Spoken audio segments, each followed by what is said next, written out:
Comment que c'est YouTube? J'espère que tu vas bien, moi c'est Rude et c'est dur d'être streamer. Donc aujourd'hui on va jeter un œil à la dernière nouveauté de Streamlabs, la possibilité de faire des donations récurrentes mensuelles et du coup de pouvoir s'abonner et soutenir une chaîne régulièrement sans forcément passer par Twitch. On va regarder comment ça fonctionne, comment mettre ça en place et ensuite on parlera des avantages et des inconvénients que ce soit côté streamer ou spectateur. Pour s'abonner c'est simple, tu vas sur la page de donation du streamer que tu veux soutenir, normalement sur sa chaîne Twitch, si le streamer a fait ce boulot il devrait y avoir un petit bouton, un panneau donation, donne-moi de l'argent, tips, peu importe le nom, tu cliques dessus. Et là tu as une nouvelle option, monthly tip, qui sert donc à faire une donation mensuelle de la somme de ton choix. Tu entres ton nom et la somme que tu souhaites pour ton abonnement. Tu laisses un petit message, tu confirmes, et là si ton streamer a créé une alerte pour les donations mensuelles, elle se lancera en stream. Voilà, c'est tout ce que t'as. Une alerte qui pop en live. T'as rien d'autre pour le moment, car Streamlabs a quand même l'intention d'ajouter quelques récompenses plus tard.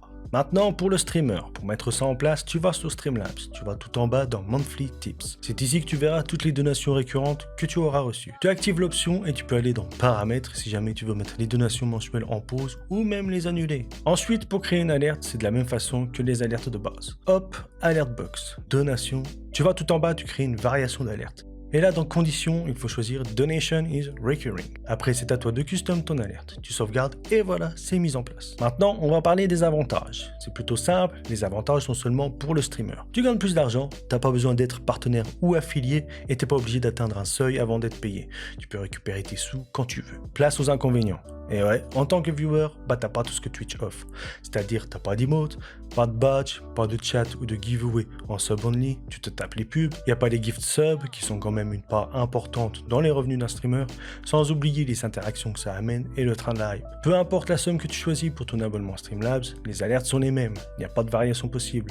Si quelqu'un sub à 2€ ou 10€, c'est la même alerte. Si toi en tant que viewer, ça te fait chier de pas avoir d'emote, de badge ou devoir te taper des pubs, alors abonne-toi via Twitch. Mais si au contraire tu te fous de tout ça et que tu veux juste soutenir financièrement, alors l'option Streamlabs est meilleure.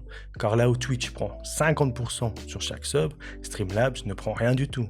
Zéro. L'idée est bonne, il n'y a pas de doute là-dessus. Le problème, c'est que pour le viewer, à part soutenir le streamer, il n'y a aucune récompense, aucun avantage.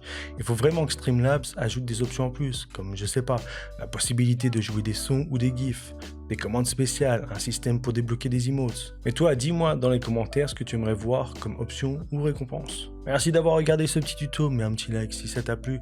Et si t'en as marre d'être tout mou, que tu veux devenir un dieu du streaming, alors abonne-toi et regarde mes vidéos.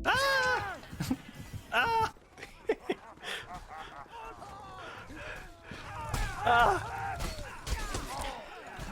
yeah! Chut.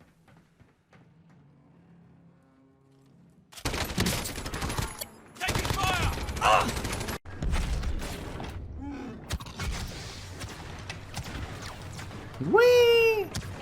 Oui!